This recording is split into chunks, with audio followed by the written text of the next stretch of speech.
Bismillahirrahmanirrahim. Di mana letak wilayah kerajaan Tiro?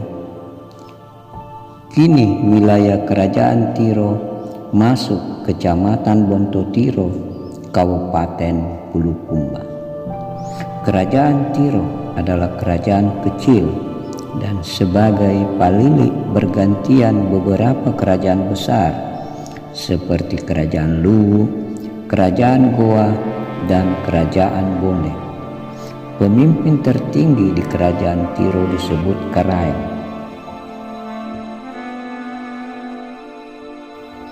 Kerajaan Tiro mulai berdiri diperkirakan abad ke-15. Dimulai adanya kelompok-kelompok masyarakat, biasa disebut Wanua dalam bahasa Bugis atau Lompok dalam bahasa Makassar. Kelompok-kelompok masyarakat ini oleh masyarakat Tiro menyebutnya kampung dan pemimpinnya disebut Barumbu. Suatu ketika di wilayah Tiro mengalami musim kemarau yang panjang sehingga terjadi paceklik. Makanan susah diperoleh dan selalu terjadi perebutan makanan. Kejadian yang tidak mengenakan ini berlangsung lama. Akhirnya para barumbung dari masing-masing kampung sepakat berkumpul untuk membicarakan jalan keluar dari krisis yang melanda wilayah mereka.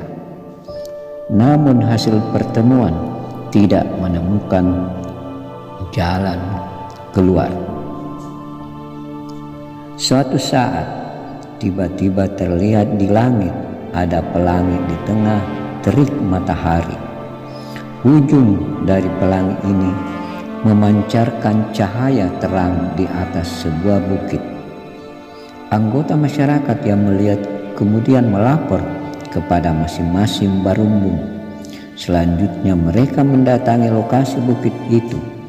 Di sana terlihat seorang lelaki sedang duduk bersila di atas sebuah batu ceper. Badannya mengeluarkan cahaya. Masyarakat dan para barumbung mendekati orang tersebut dan menanyakan kenapa ada di sana dan asal usulnya. Akhirnya diketahui orang tersebut mengaku berasal dari langit dan oleh masyarakat setempat menyebutnya Tumanuru, dan mereka mengabadikan dengan sebutan Itoa Burukne atau lelaki yang dituakan, dan cikal bakal pemimpin pertama yang memimpin wilayah Tiro. Selanjutnya masyarakat Tiro menyebut pemimpin mereka dengan sebutan Itoa.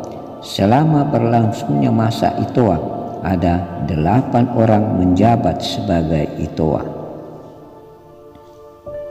Penyebutan pemimpinnya Itoa diperkirakan ketika wilayah Tiro masih di bawah pengaruh kerajaan Luwu. Namun ketika pengaruh kerajaan Luwu memudar dengan munculnya ekspansi kerajaan Goa di masa kepemimpinan Raja Tumapak Risi Kalona, wilayah Tiro menjadi salah satu taklukannya dan dijadikan sebuah kekaraengan. Ketika wilayah Tiro memasuki masa peralihan dari masa Itoa ke masa kekaraengan, yang memerintah saat itu adalah Sampara Raja Daeng Malaja, sehingga ia disebut sebagai Itoa ke-8 atau yang terakhir dan sebagai Karaeng pertama ketika wilayah Tiro menjadi sebuah kekaraengan atau kerajaan kecil. Sampara Raja Daeng Malaja memerintah di kerajaan Tiro diperkirakan antara tahun 1456 sampai 1516 Masehi.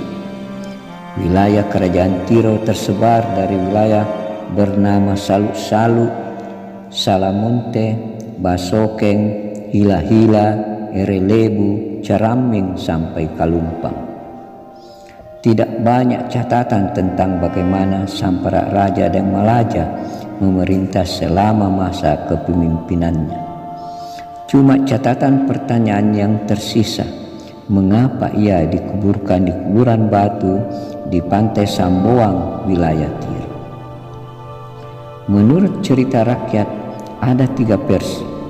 Pertama, sebelum meninggal, Sampara Raja berwasiat kalau wafat ia meminta dikuburkan di kuburan batu di pantai Samboang dengan alasan bisa melihat rakyatnya bertani di darat dan melihat rakyatnya mencari ikan di laut. Versi kedua, menjelang akhir hayatnya, Sampara Raja Daeng Malaja mempunyai sifat kurang baik terhadap rakyatnya dan dianggap fatal, sehingga Dewan Adat menyingkirkannya secara halus dengan cara dibuatkan kuburan batu dan diminta raja mencobanya, dan saat itu langsung dikubur hidup-hidup. Versi ketiga, sebagai seorang raja dan dianggap keturunan Tumanurung, maka jasad Sampara Raja Daeng Malaja tidak boleh menyentuh tanah, maka ketika wafat harus dikuburkan di batu. Setelah Sampara Raja Daeng Malaja wafat, kemudian digantikan putranya bernama Lolo Hulaeng Daeng Tino. Tidak ada catatan bagaimana Karaeng Tiro kedua ini memerintah. Hanya disebutkan ia mempunyai istri bernama Udara dan mempunyai seorang anak bernama Rambu Daeng Matene. Rangkana Tanaya adalah Karaeng Tiro ketiga. Ia menggantikan iparnya Lolo Hulaeng. Rangkana Tanaya adalah menantu dari Raja Tiro pertama. Istrinya bernama Sama Hulaeng Daeng Calla. Rangkana Tanaya adalah putra Karaeng Kajang sebelum masa penggabungan Kerajaan Kajang, Kerajaan Laikang, dan Kerajaan Lembang. Dalam masa kekuasaan Rangkana Tanaya, ia digelar Tusapaya Lilana, atau orang yang bercabang lidahnya, bisa bermakna ia pandai berbicara.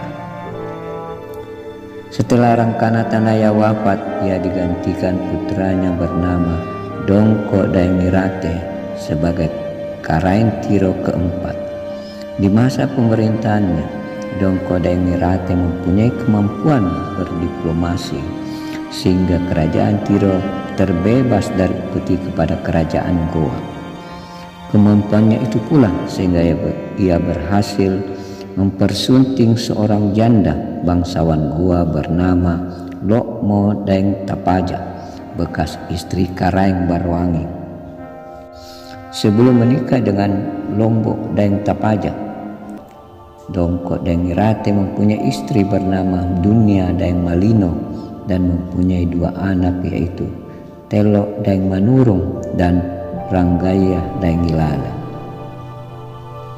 Dongko Daeng Mirate setelah mempersunting Lomo Daeng Tapaja tidak diperkenankan lagi tinggal di Tiro. Ketika ia melabar sebelumnya, salah satu syaratnya harus menetap di Goa.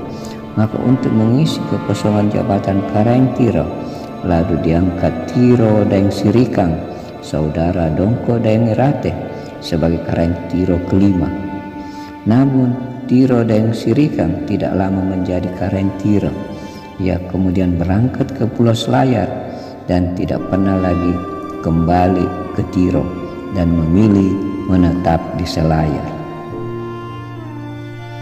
Lantaran Tiro Daeng Sirikang tidak pernah kembali ke Tiro, maka Dewan Adat Kerajaan Tiro kemudian mengangkat Telok Daeng Manurung sebagai Karaeng Tiro ke-6.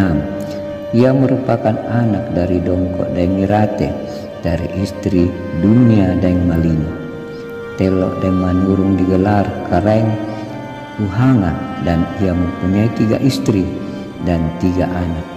Masing-masing anaknya bernama Kambu Daeng Pauli, Pacing Daeng Tapale, dan Ilaunru Daeng Biasa. Ketika Telok Daeng Manurung wafat, maka jabatan Karaeng Tiro dijabat oleh Ranggaya Daeng Ilalang dan dilantik sebagai Karaeng Tiro ke-7. Ranggaya Daeng Ilalang adalah anak dari Dongko Daeng Irate, Karaeng Tiro ke-4. Ranggaya Daeng Ilalang menikah dengan wanita bernama Bone dan mempunyai seorang anak lelaki bernama Cabe Daeng Pasugi. Sepeninggal Ranggaya Daeng Ilalang, kemudian digantikan Lesso Daeng Ilalang sebagai Karaeng Tiro ke-8. Ia menikah dengan Pacing Daeng Tapale, anak dari Karaeng Tiro ke-6, dan mempunyai seorang anak bernama Lobo Daeng Limbangang. Di masa pemerintahannya, Lesso Daeng Ilalang digelar Karaeng Lompoteke karena mempunyai tanggung jawab yang besar dalam menjalankan tugas pemerintahannya. Ketika Lesso Daeng Ilalang wafat, ia digantikan saudara iparnya bernama Kambu Daeng Pauli dan dilantik sebagai Karaeng Tiro ke-9. Kambu Daeng Pauli adalah anak dari Telok Daeng Manurung, Karaeng Tiro ke-6. Sepeninggal Kambu Daeng Pauli, jabatan Karaeng Tiro diisi oleh saudaranya Ilaundu Daeng Biasa dan dilantik sebagai Karaeng Tiro ke-10. Di masa pemerintahannya, Datuk Tiro datang mensiarkan agama Islam di wilayah Tiro dan sekitarnya sekitar tahun 1604. Ilaundu Daeng Biasa kemudian masuk agama Islam. Ketika diislamkan, ia menggigil sehingga mendapat julukan Karaeng Ambibia. Ilaundu Daeng Biasa mempunyai seorang anak bernama Malurang Daeng Mamong. Sekian.